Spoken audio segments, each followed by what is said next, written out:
Hi mochis, annyeong, welcome back or welcome to my channel if you're new. So في الفيديو النهارده عايزه اوريكم الميك اب اللي انا بعمله كل يوم الايام دي. هو ميك اب خريفي شتوي، هو بجد سهل وسريع جدا. انا اصلا لازم انزل كمان 10 دقايق ربع ساعه ماكسيمم، فانا لازم اعمل الميك اب ده بسرعه.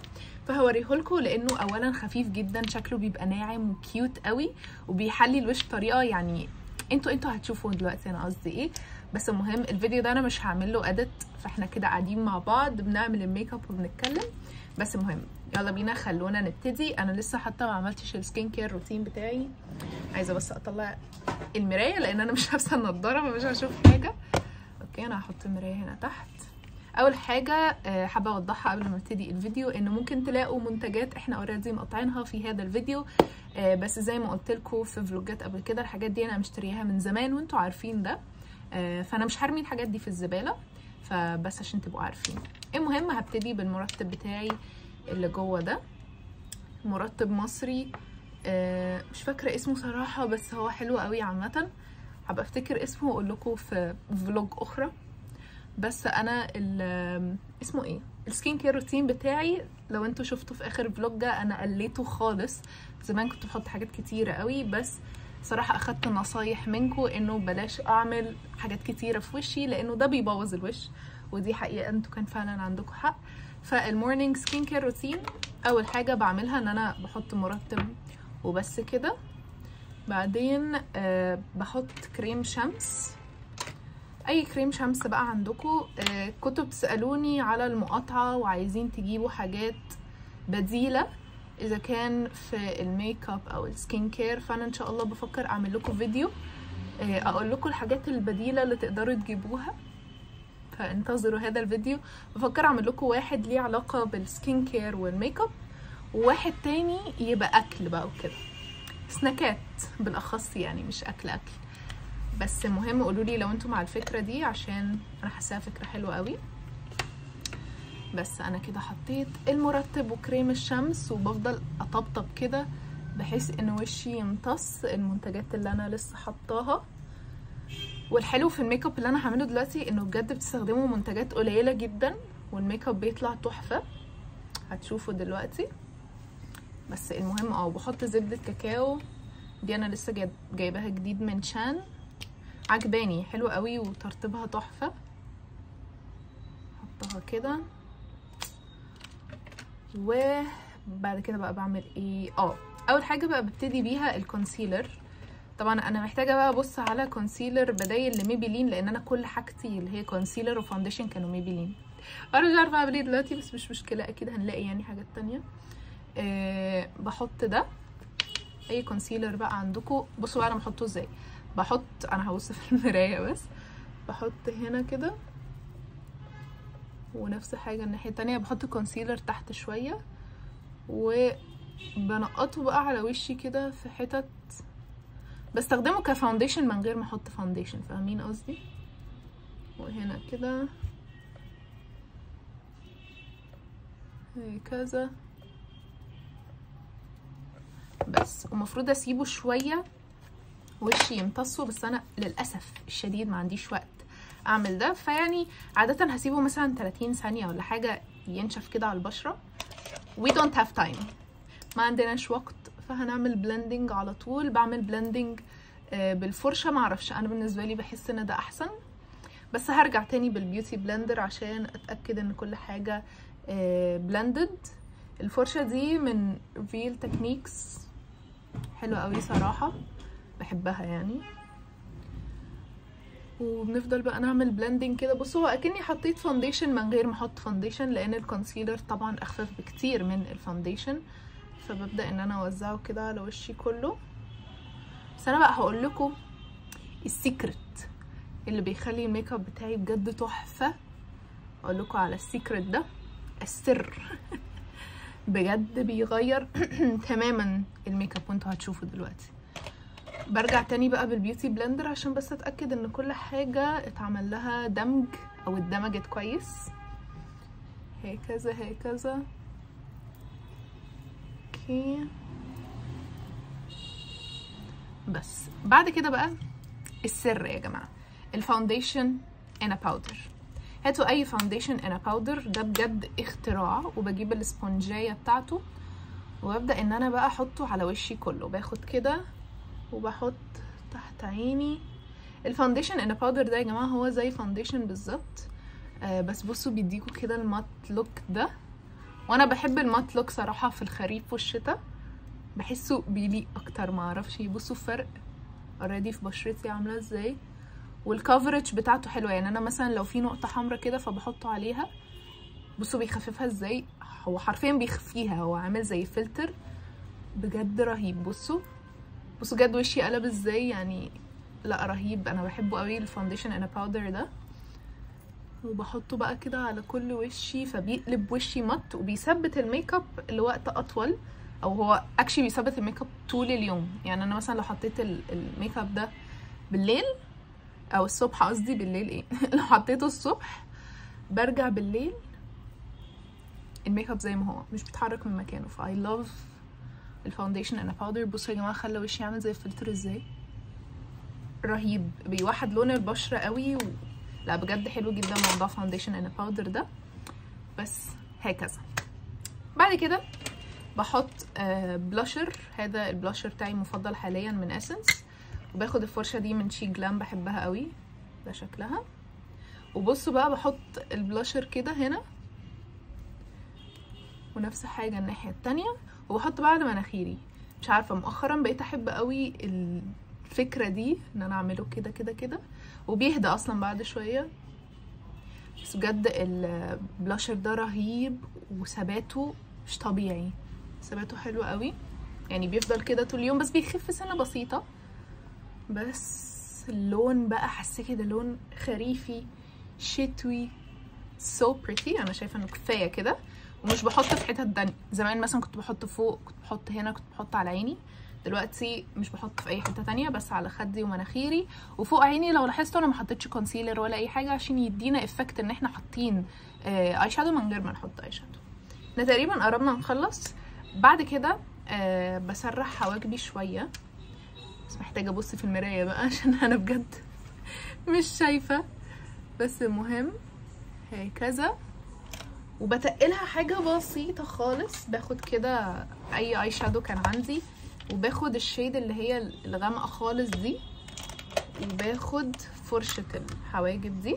اوكي، حاجه بسيطه خالص، اصلا بخففه على ايدي كده، بعدين بروح اغسل ايدي وبعدين بتقل بس كده، حاجه بسيطه. وصراحه مش بعمل ده برضو كل يوم عشان انا مش عايزه اهلك حواجبي، بس يعني لو مثلا نازله اتصور او حاجه، يعني انا النهارده نازله اصور بره فهصور فيديو، يعني بحب بس ان حواجبي كده تبقى مليانه شويه، او تبان ان هي فل، يعني فيها كثافه، فبتقلها شويه من الاخر كده، لكن مش برسمها، لان صراحه بحب ان شكلها يبقى طبيعي، مش بحب ان شكلها يبقى اوفر او كده.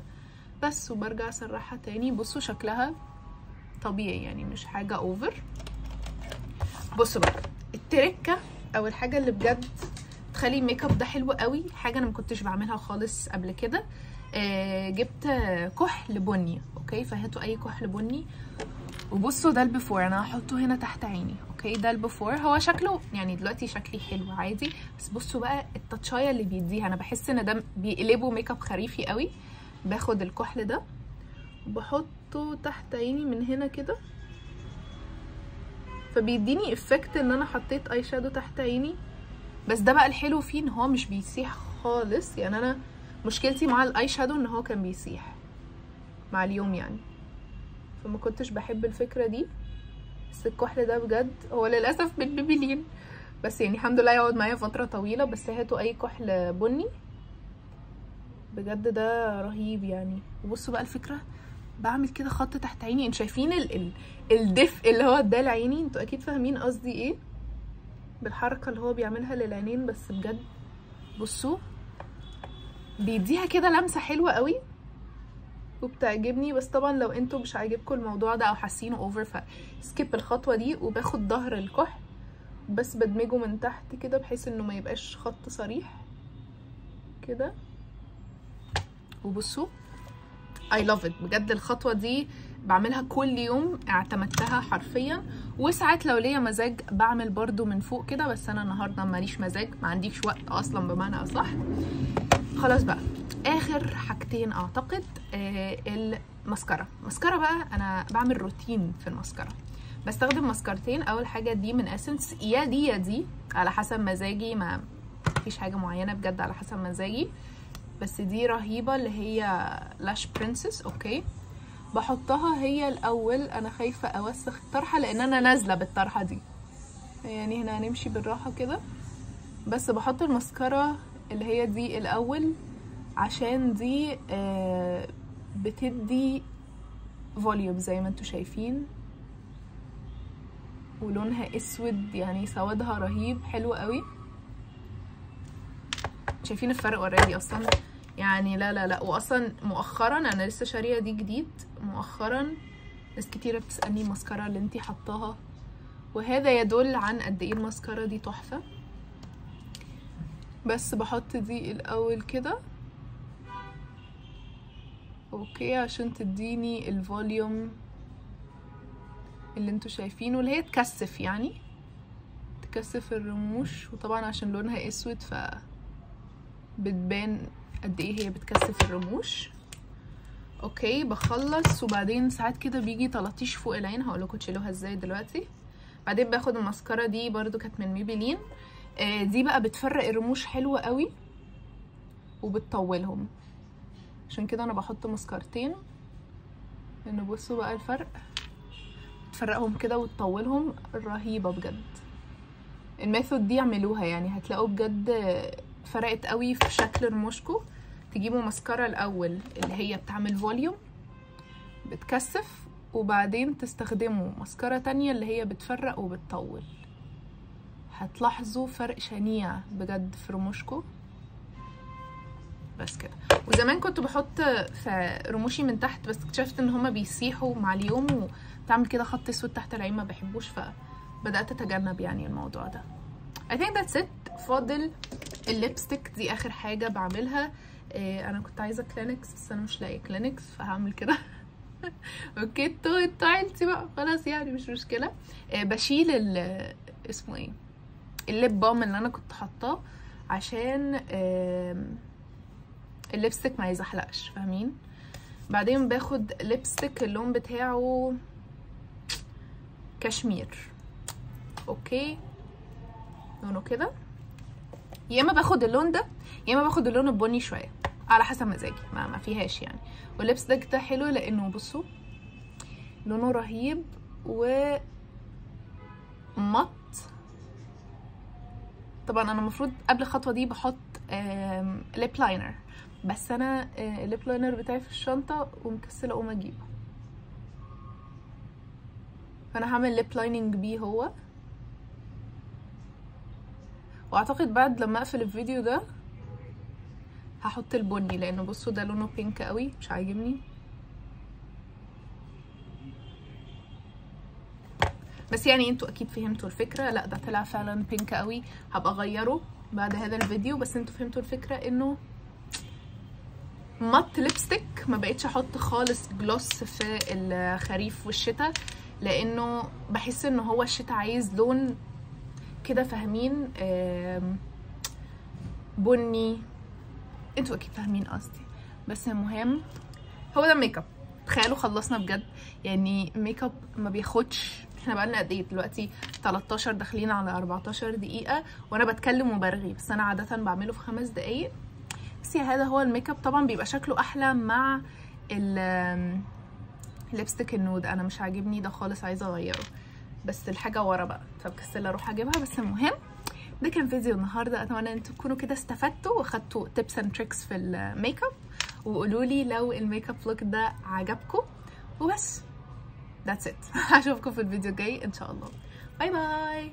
انيونج.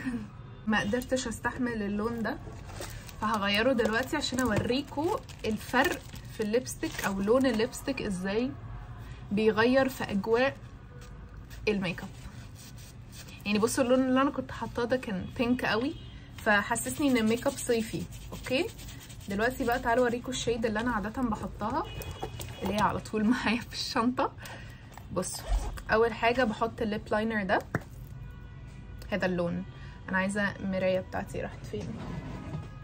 الو مرايه اهي لقيتها. ليب لاينر بني. ابدا ان انا احدد شفايفي كده. اوكي ده بجد بقى اللي انا بعمله كل يوم. اللون اللي انا حطيته في الاول ده عشان هو اللون اللي لقيته قدامي. هنحدد شفايفنا كده بلون بني هكذا، وبعدين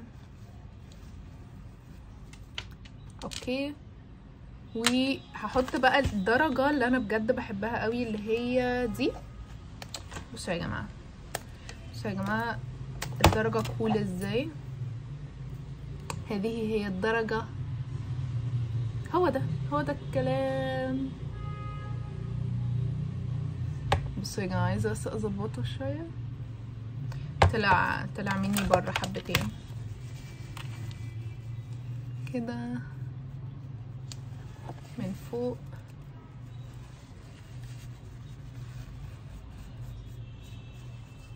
بصوا يا جماعة الشيد رهيبة بس كده احلى بكتير.